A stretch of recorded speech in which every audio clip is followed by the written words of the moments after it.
Hey everybody, welcome back to my channel. Today I've left my house and I'm taking you on a little mini tour of some of the sites that I have dug up as an archaeologist in the city of Edinburgh, where I live. I couldn't resist the opportunity to have the very famous Edinburgh Castle and then also the Ross Fountain in the Princes Street Gardens as my backdrop for my video today. Before we get started, please help support my channel by either subscribing, checking out any of my other videos. You can also follow me on my new Instagram account, rachelaumann.digs. I've got my trowel all ready to point out all of the various important things that I'm going to be showing you today. Okay guys, let's dig in. As first, I'm going to give as short as possible a background about the beautiful city in which I happen to live. People have been living in and around Edinburgh, Scotland for a very long time, since about the Mesolithic era, so roughly 10,000 years. I have been here for about 8 years, since 2013. The first settlements here were known as Dun Aideen, which is Cumbrian, which is the Botanic Celtic language that was prevalent here when we have the first kind of like records of some kind of settlement. As language shifted to Northumbrian Old English and then Scots, which is different than Gaelic, they're not the same thing, we replaced the Brittonic word din with bur, which then creates Edinburgh, which is where we get the actual name of the city from. Castle Rock behind me, on which the castle sits on top of, is actually a volcanic plug and was originally the site of a hill fort, which became a major center for the Gododin kingdom in the 6th century CE. And then in 638, it actually came under control of a people called the Angles, led by King Oswald of Northumbria when he conquered the hill fort. The Angles then held the hill fort and continued occupying it for about 3 centuries, after which point they then abandoned it back to the ownership of the Scots. In the 12th century, King David I of Scotland founded the royal borough of Edinburgh, and in the 14th century we start seeing it being referred to as a capital of Scotland. In 1582, the city was granted a royal charter to found a university, the University of Edinburgh, which is still accepting and teaching students to this day. I have their sweater on, and this is where I went to get my master's degree. By the first half of the 18th century, Edinburgh was described as one of Europe's most densely populated, overcrowded, and unsanitary cities. One of its famous nicknames is Old Reekie, or Auld Reekie, which is Scots for Old Smoky, and this comes from the rich mixture of scents at the time that you would smell as a result of the smoke pollution, smog, and waste and bodies that just permeated the town. Really glad for modern sanitation so that the city still doesn't live up to the name. It doesn't smell that bad anymore. In the second half of the 18th century, the city itself was the heart of a movement known as the Scottish Enlightenment. So that's when you hear about a lot of famous like philosophers and scholars that lived in Scotland, like David Hume, which earned it another nickname, the Athens of the North, because of all of the neoclassical building and architectural styles that were popular at that time, and then also its reputation as an intellectual center. As of this current moment in time, the population of Edinburgh is about 500,000 people, and the city attracts visitors from all over the world, come here to see all of the famous World Heritage sites, Harry Potter attractions, and also to attend the Edinburgh Fringe International and Book Festivals. I think there's a couple other smaller festivals that all run during August. It's a very popular time in the city. We also have a really big time for a lot of people come to visit during Christmas and New Year. New Year's is actually known here by the Scots word of Hogmanay, and it's actually in some ways like bigger than Christmas, or it used to be a lot bigger than Christmas for a lot of people in Scotland. And fun fact, Scottish people go so hard celebrating the New Year that they actually have statutory like bank holidays on the 1st and 2nd of January, instead of everybody else who just gets New Year's Day off. They have to get 2 days because they just need 2 days to recover. As you can imagine, all of this rich history basically means that anytime that someone wants to either build a new building or perhaps like renovate an older building in the city, they are pretty much guaranteed that you will have to conduct some kind of archaeological works as a part of that project, which is where myself and the other archaeologists in the city tend to get involved. So today I'm going to take you on a little personal tour of some of the sites that I have been privileged enough to be able to dig up as a part of my job within the city. I'm going to talk a little bit about them, what we found, etc. All right guys, so let's take a walk. Okay, so the building that you see before you here and some of the streets behind it was once the Royal Botanic Gardens of Edinburgh. It's located on Leith Walk, down just here, which is one of the main thoroughfares of Edinburgh. This site was my first ever archaeological job that I worked on. And at the time that I did it, I was actually living just up the street from here, like a less than 5-minute walk. So the commute was ideal. So while the entire gardens were here, what we actually excavated was the site of the old gardener's cottage, which is what basically this building, the entire footprint of this building was the size of our site and just slightly beyond it. So in the 1820s, the gardens themselves, which are on the streets behind this building, were actually moved to the new site of where the Royal Botanic Gardens are today in Edinburgh, which is in Stockbridge, but the cottage was left behind. And so once the gardens moved, they didn't need the cottage anymore, so it got turned into a private home, then offices, a van rental place. At one point, it was abandoned, then it was got set on fire. And basically the whole project came about because it was set to be demolished to make room for the student accommodation that you see in front of you today. Because of the plans to demolish the cottage to make way for the building, a community group actually got together and started a campaign to save the cottage. They did a bunch of research into the history of the building and uncovered a bunch of stuff about it that basically justified why it should be saved. And they were basically able to fundraise and get permission to dismantle the cottage brick by brick, taking note of what went where, and then they rebuilt it at the current site of the Royal Botanic Gardens a couple of years later, which you can go actually see the cottage today. I do have a photo of it. I will insert it here. Pretty cool to be able to go and see like the recreated building and what they were able to do there. Where I got involved was the excavation. Once the cottage had actually been dismantled, there was still like the footprints, and the rest of the development site had to be excavated as well. So basically what we ended up excavating was the gardener's back garden essentially, and some unrelated later stuff. The things we found on this site are what you would kind of expect based on what the site was used for. Found things like garden paths, drainage systems, planting beds, hedgerows, tree throws, which are the remains of a hole that a tree was in. It's not the tree itself. It's like when it gets taken out or it falls over. One of my personal favorites, a dog skeleton. And then as well, probably the most exciting find on the site was a very well preserved little piece of someone's hearth that still had in situ these like Victorian Minton hearth tiles, which were absolutely beautiful. This like gorgeous pop of color amidst all the rest of the brown going on around it. So we were able to take those out and preserve them, which was really great. The hearth tiles themselves weren't related to the gardener's cottage. They're probably from buildings that came onto the site after fact, but they're still related to the archaeology of what's going on. So that's why they were still kept and preserved. When we were doing this site, it was February 2015. It was very cold. It was rainy, but at the time I did not care. I was so jazzed and I was so excited about the fact that I was working and being paid to be an archaeologist. This project is a really great example of kind of community archaeology and the things that you can do and how people can work together with archaeologists to save and preserve pieces of history that might otherwise go a little bit overlooked. So the community group that kind of instigated a lot of this stuff that was happening here, they were able to have a community dig on site, which was before my time. And then when we were digging the rest of the site, they also came back and we did like a couple tours for people and everything, which they all enjoyed. There is actually a book about the whole project of dismantling and then excavating and rebuilding the cottage that has a picture of me in it. I'm in the back because I was involved with the project. I remember when they had to come like take my photo in a stairwell, but I don't have a copy of it. I don't really know where you can buy it anymore. I think it was probably only a couple copies are made, and I'm not sure if they've reprinted it, if it's ever sold out, but it does exist somewhere in the ether. As I was saying before, the building that was developed on this site is mostly student housing, which is very typical of pretty much any development project that's going on in Edinburgh at this current moment in time.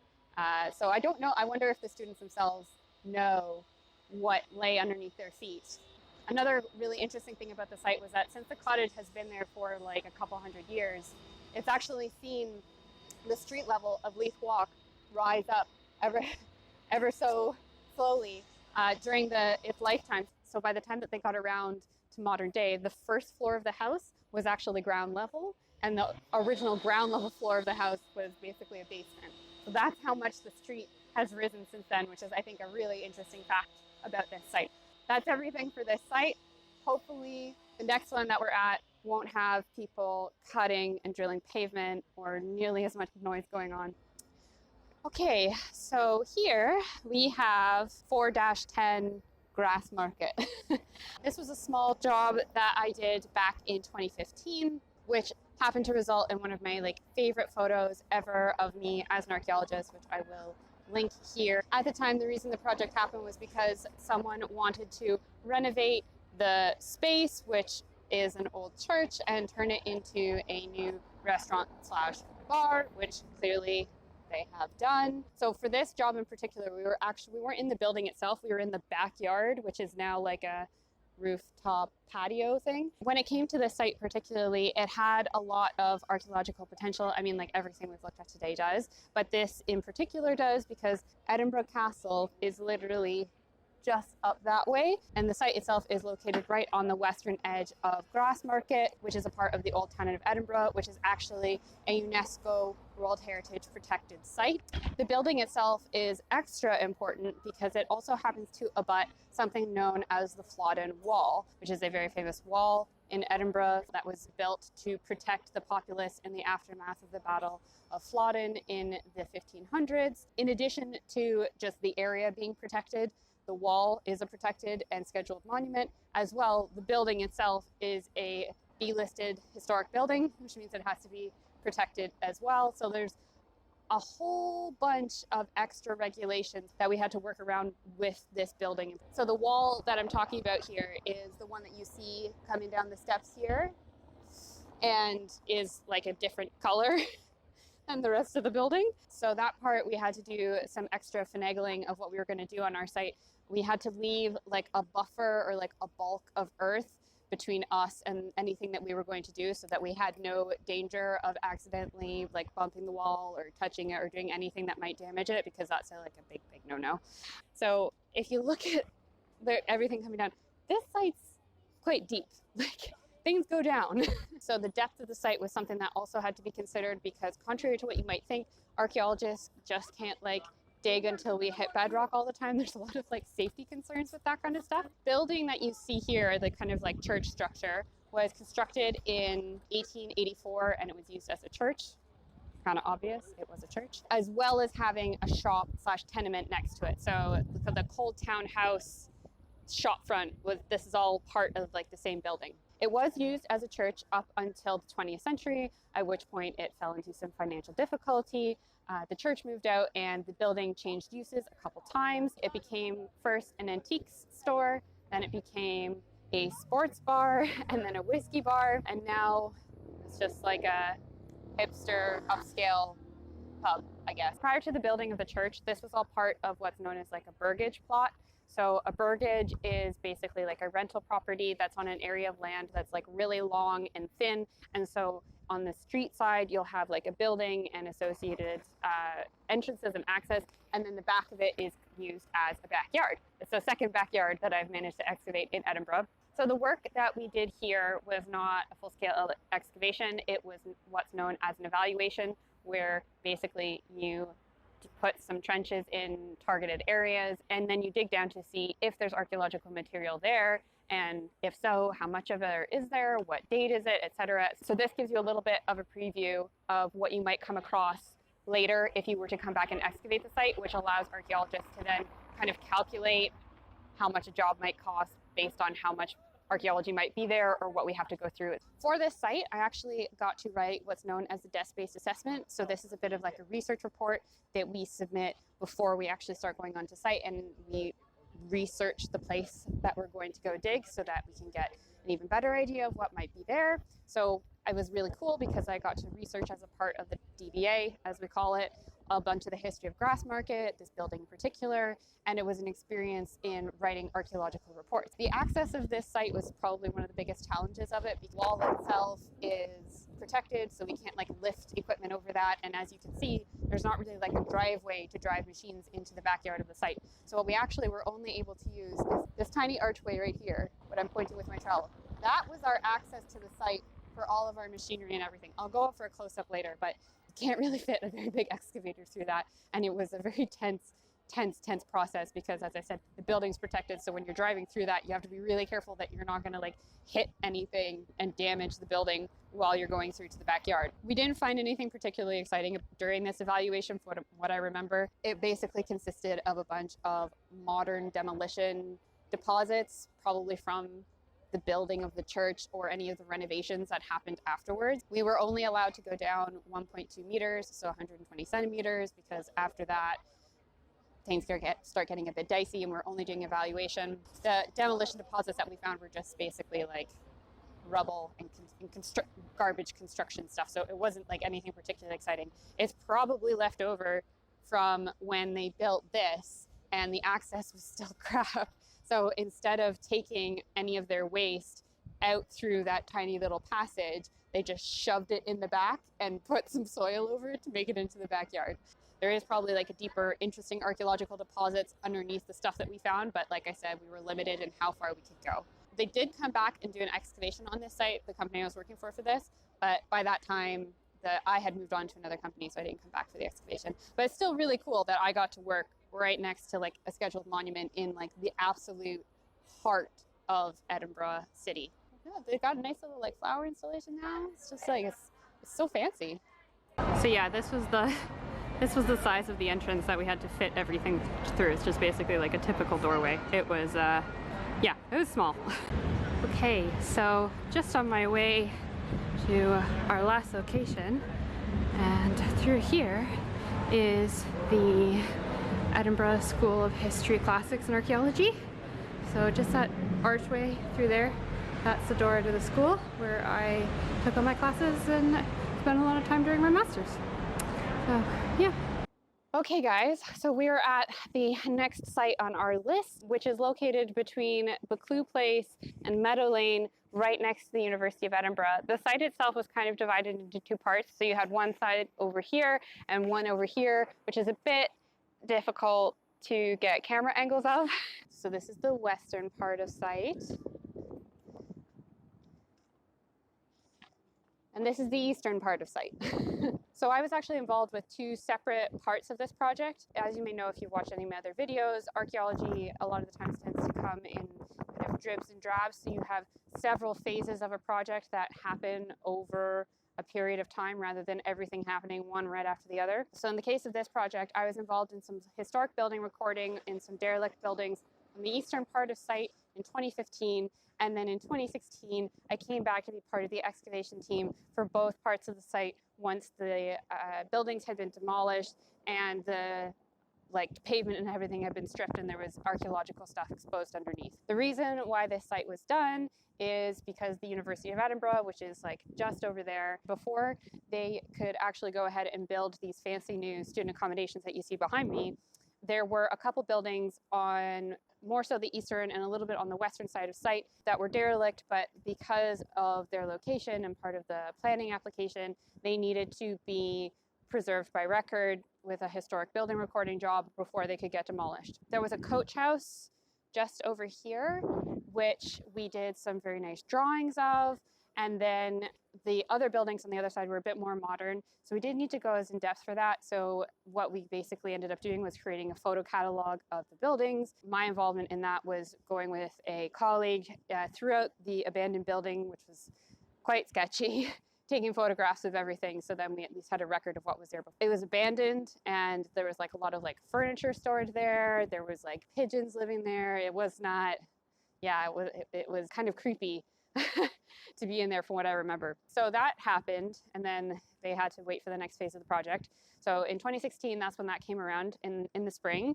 At that point in time, I was bouncing between like 3 different archaeological companies on temporary contracts, and I came here for a few weeks to participate in the excavation. The majority of the stuff that we found were like cultivation furrows, which are like furrows from people plowing for farming, and some ditches, which predate the 1780s construction of the Buccleuch Place buildings. The biggest feature was a huge like ditch that was running parallel to the buildings, that there were that we weren't quite sure why it was there. It's probably related in some way to like the water management of Edinburgh at that time. We also found midden and garden soil deposits, walls, post holes, and other kind of like garden related features that are associated with Georgian garden plots that area would have been used for at that time. All of the activity that we found on site while we were digging was post-medieval, so we didn't have any like prehistoric or early medieval or medieval stuff. Kind of the most exciting thing that I got to do on this site was to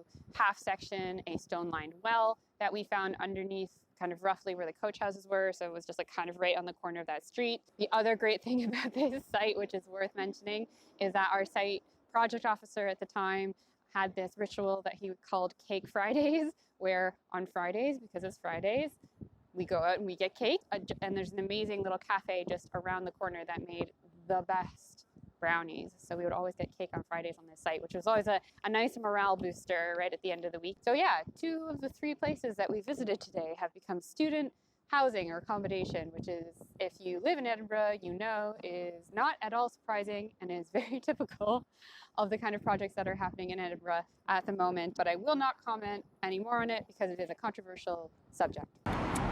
This is the little coffee place that we used to go get brownies from every Friday. Press Coffee, highly recommend if you're in Edinburgh.